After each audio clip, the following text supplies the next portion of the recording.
اتنی محبت تھی اپنے اس نواسے سے، چونکہ پہلا نواسا بھی تھا اور آپ کی لاڈلی بیٹی کا پھر لخت جگر بھی تھا، آپ کا نور نظر بھی تھا۔ آپ کا نام حسن رکھا گیا، آپ کی کنیت ابو محمد مشہور ہے۔ آپ کے القابات کے اندر تقی، نقی، زکی، سید شباب آل الجنہ، سید سبت رسول اور سبت اکبر، اور آپ کو ریحانۃ الرسول یعنی رسول خدا صلی اللہ علیہ وسلم کے پھول، یہ لقب بھی آپ کو دیا گیا ہے۔ آپ سے متعلق آتا ہے کہ نبی کریم صلی اللہ علیہ وسلم نے آپ کو اپنی گھٹی دی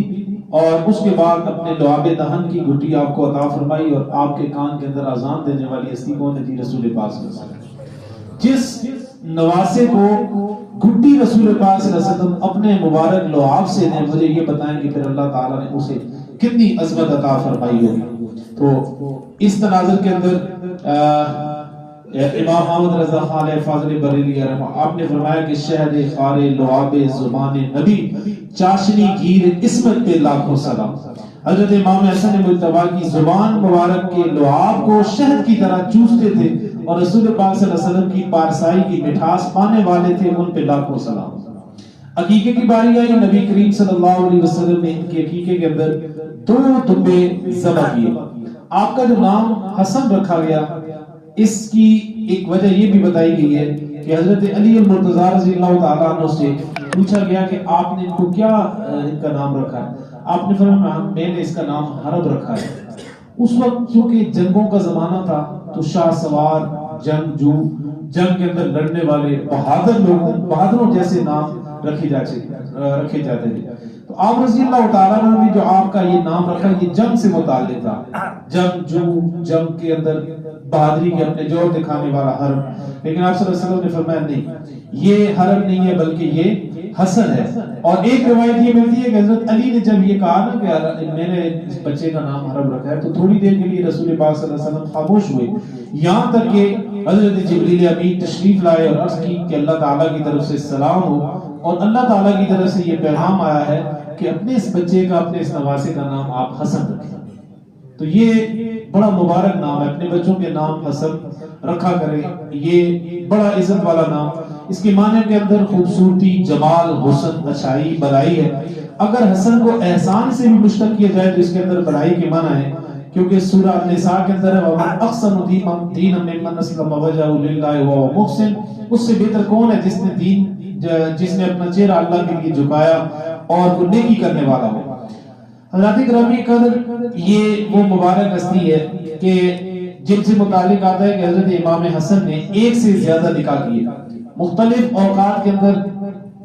کچھ لوگ اہل بیت اطہار کے ساتھ بغض کی وجہ سے آپ سے متعلق یہ باتیں انہوں نے مشہور کی کہ آپ کے 150 نکاح ہوا، کسی نے 200 لکھا، کسی نے 70 تک بھی لکھا۔ لیکن تاریخی اعتبار سے اور عملی اعتبار سے یہ چیز ممکن نہیں ہے۔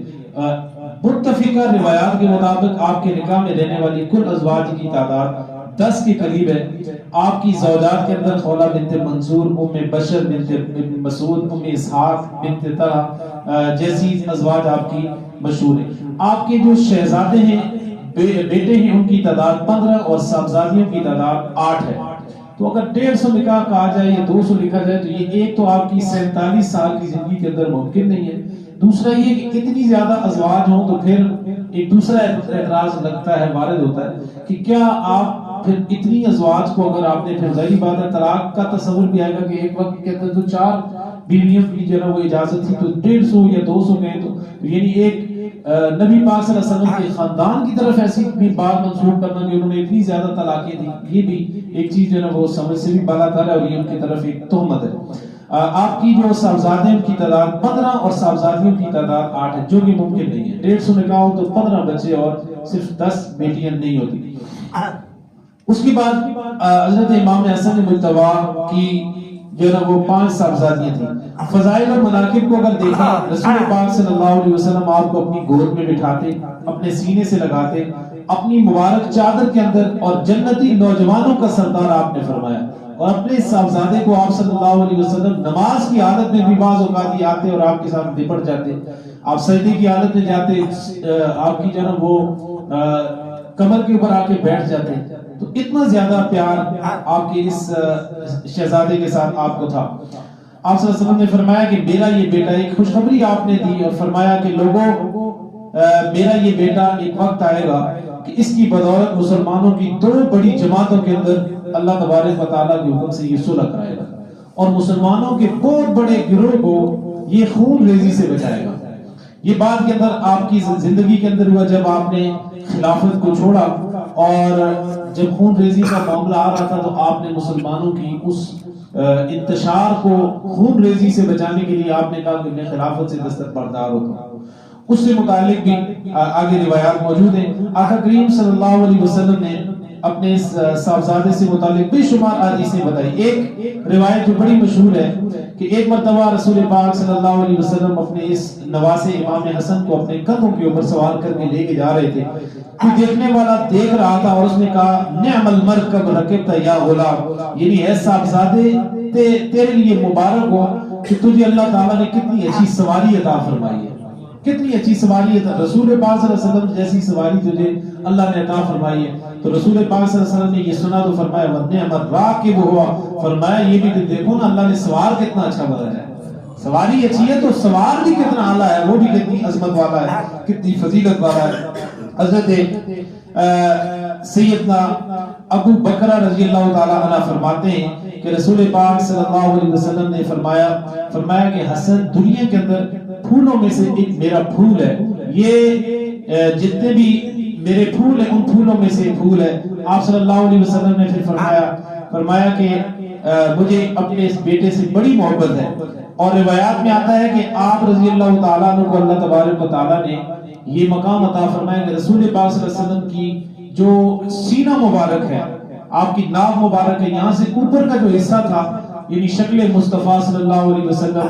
کے ساتھ آپ کی بہت زیادہ مناسبت تھی، یعنی ان کے یہ جو چہرہ جو دیکھ لیتا تو وہ ایک دم سے اس کے تصور کے اندر آ جاتا کہ میں نے نبی پاک صلی اللہ علیہ وسلم کی شبیہ دیکھ لی ہے۔ تو یہ جو یہاں سے نیچے والا حصہ تھا اس کے اندر امام حسین رضی اللہ تعالیٰ عنہ کو شباہت تھی، ان کا جو یہاں سے نیچے والا جسم کا حصہ تھا یہ اللہ تعالیٰ کی طرف سے کرم تھا، محبت تھی، پیار تھا۔ حضرت فاطمہ رضی اللہ تعالیٰ عنہ سے متعلق آتا ہے کہ وہ سر سے لے کے پاؤں تک رسول پاک صلی اللہ علیہ وسلم کی مشابہ تھی، سر کے بالوں سے لے کے پاؤں کی انگلیوں تک وہ رسول پاک صلی اللہ علیہ وسلم کے ساتھ ان کی ملتا جلتا جو ہے وہ ان کی شبیہ تھی، لیکن ان صاحبزادوں کے ساتھ اس طریقے کے ساتھ آپ کی محبت تھی۔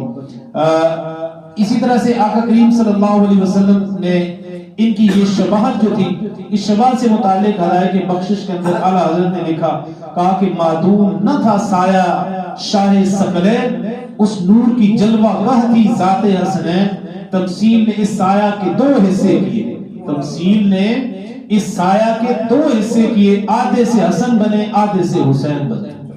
2 حصے ہوئے، 2 حصوں میں پھر آدھے سے حسن بنے آدھے سے حسین، ایک سینہ تک مشابہ، ایک وہاں سے پاؤں تک حسن سودین، ان کے جاموں میں ہے نیما نور کا، صاف شکل پاک ہے دونوں کے ملنے سے عیاں، خط توام میں لکھا ہے یہ 2 ورقہ نور کا۔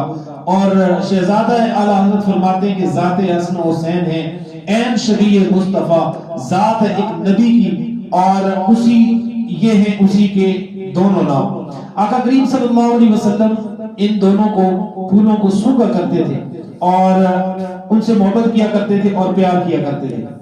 آپ سے متعلق آتا ہے کہ بچپن کے اندر رسول پاک صلی اللہ علیہ وسلم نے ایک موقع پہ جب حضرت امام حسن مجتبی نے صدقہ کی ایک کھجور کھا لی، آپ صلی اللہ علیہ وسلم نے تربیت کے لیے کیا کیا کہ ان کی اس کھجور کو باہر نکالا، یہاں تک کہ فرمایا کہ کخی فرمایا کہ اس کو تھوکو باہر نکالو، اور وہ کھجور جو ہے نا وہ جو غلطی سے انہوں نے کھا لی تھی آپ صلی اللہ علیہ وسلم نے اس کو بھی نکالا۔ کسی نے کہا یا رسول اللہ ایک کھجور کا ٹکڑا تھا کیا ہو گیا اگر کھا لیا تھا تو؟ آپ صلی اللہ علیہ وسلم نے فرمایا انا آل محمد لا تحل لنا صدقۃ، یعنی ہم آل محمد ہیں اور ہمارے لیے صدقے کا مال حلال نہیں ہے۔ یہاں سے ایک چیز ہمیں یہ سبق ملتا ہے کہ بچہ اگر روتا بھی ہو، چلاتا بھی ہو، پیٹتا بھی ہو، روتا بھی ہو، بچہ اگر کہیں سے کوئی چیز اٹھا کے لے آئے، کسی کے لے کے آ جائے، اس کو لاڈ نہ کریں۔ یہ بعض اوقات عورتوں کیا ہوتا ہے خیر ہے جی وہ نکی سی چیز کیا ہو گیا جو پاپڑ دی تھیلی ایسی کیا ہو گیا، نہ جی، جس کو آپ نے آج اگر نہیں روکا تو وہ کل کو پھر آہستہ آہستہ سے بڑھتا جائے گا، وہ بڑھتے کل پھر وہ ہمارے لیے مسئلہ بنائے گا، بدنامی کا باعث بنے گا۔ تو آقا کریم صلی اللہ علیہ وسلم نے بچپن کے اندر اپنی تربیت کی اور کس انداز کے ساتھ ان کو سکھایا. اور حضرت امام حسن سے متعلق آتا ہے کہ جب نماز کا وقت آتا تو آپ کے چہرے کا رنگ تبدیل ہو جاتا. آپ وضو فرماتے آپ کے چہرے کا رنگ بدل جاتا. کسی نے کہا کہ امام حسن سے کہ کیا معاملہ ہے کہ آپ جب وضو کے لیے جاتے ہیں تو آپ کے چہرے کا رنگ بدل جاتا ہے. آپ فرماتے ہیں مجھے اتنے بڑے رب کی بارگاہ میں جانے لگا پتہ نہیں اللہ تعالیٰ میری عبادت کو قبول کرے نہ کرے, اللہ تعالیٰ مجھے اپنی بارگاہ میں کھڑا کرے نہ کرے, مجھے حیا آتی ہے کہ پتہ نہیں میری عبادت قبول ہوگی یا نہیں ہوگی. آقا کریم صلی اللہ علیہ وسلم کے غلاموں امام حسن مجتبی سے متعلق بے شمار روایات ہمیں ملتی ہیں, لیکن ایک آخری روایت سنا کے آپ سے اجازت چاہوں گا. آپ سے متعلق آتا ہے کہ آپ کو اللہ تبارک و تعالیٰ نے ایک یہ شان عطا فرمائی کہ خلافت راشدہ کے اندر آپ کا نام بھی شامل ہے. کل جو خلافت راشدہ ہے جن کے بارے میں حضور پاک صلی اللہ علیہ وسلم نے خوشخبری دی, فرمایا کہ میرے بعد کا جو زمانہ ہے, پوچھا گیا یا رسول اللہ سب سے اعلیٰ زمانہ کون سا ہے, فرمایا میرا اور میرے اصحاب کا زمانہ. پھر پوچھا یا رسول اللہ, پھر فرمایا ثم الذین یلونہم, پھر ان لوگوں کا زمانہ جو میرے بعد آئے گا, یعنی میرے بعد آئیں گے, یہ میرے بعد آئیں گے. اس کی تشریح کے اندر بعض مفسرین محدثین نے لکھا ہے کہ 30 سال کا زمانہ رسول پاک صلی اللہ علیہ وسلم نے فرمایا کہ یہ اعلیٰ لوگوں کا ہوگا, یہ خلافت راشدہ کا زمانہ ہوگا. حضور کے متصل اگر 30 سال بعد کی زندگی کو پڑھیں تو اس میں 29 سال 6 مہینے کا جو عرصہ ہے یہ بنتا ہے 4 اصحاب کا, حضرت ابوبکر صدیق, حضرت عمر فاروق, حضرت عثمان غنی, حضرت علی المرتضیٰ کا 29 سال اور 6 مہینے. آخری جو 6 مہینے ہیں اس کے اندر جو خلافت کرنے والی شخصیت ہے وہ امام حسن مجتبی ہے. تو اس سے یہ بھی ہے کہ امام حسن خلافت راشدہ کے اندر شامل ہے. اس کے بعد پھر جب آگے جو ہے وہ جنگوں کا زمانہ آیا اور اس کے اندر مسلمانوں کے اندر گروہ بنے, تو جب خون ریزی کی طرف لوگ آئے اور 2 گروہ قریب تھا کہ رسول پاک صلی اللہ علیہ وسلم کے اس دور کے اندر آپ کے زمانے کے فوراً بعد ان کے درمیان کوئی خون ریزی ہوتی, جنگ ہوتی, لڑائی ہوتی, آپ نے خلافت سے دستبرداری کر لی اور آپ نے کہا کہ میں خلافت کو رضا الہی کے لیے چھوڑ رہا ہوں, میں نہیں چاہتا کہ میرے لیے امت مصطفیٰ کا خون بہے اور میں دوبارہ حاصل کروں, میں اس چیز کو پسند نہیں کرتا. اور آپ صلی اللہ علیہ وسلم نے کہ اس صاحبزادے سے متعلق آتا ہے کہ آپ کو زہر دیا گیا اور آخر کار زہر کا اثر تھا کہ آپ کی آنتیں ٹکڑے ٹکڑے ہو کے خارج ہونے لگی. 40 روز تک آپ رضی اللہ تعالیٰ عنہ کو سخت تکلیف دی گئی اور بالآخر 5 ربیع الاول 50 ہجری کو مدینہ منورہ کے اندر آپ کا انتقال ہوا. آپ سے متعلق یہ آتا ہے کہ آپ کی نماز جنازہ حضرت سعید ابن العاص نے پڑھائی جو اس وقت مدینہ منورہ کے گورنر تھے, اور آپ رضی اللہ سیدنا امام حسین نے آپ کو جنازہ پڑھانے کے لیے آگے کیا. جنازے کے اندر اتنا زیادہ رش تھا کہ سوئی رکھنے کی وہاں پہ جگہ نہیں تھی. دعا کرتے ہیں کہ اللہ تبارک و تعالی ہم سب کو سیرت امام حسن مجتبی پہ چلنے کی توفیق عطا فرمائے. وما علینا الا البلاغ.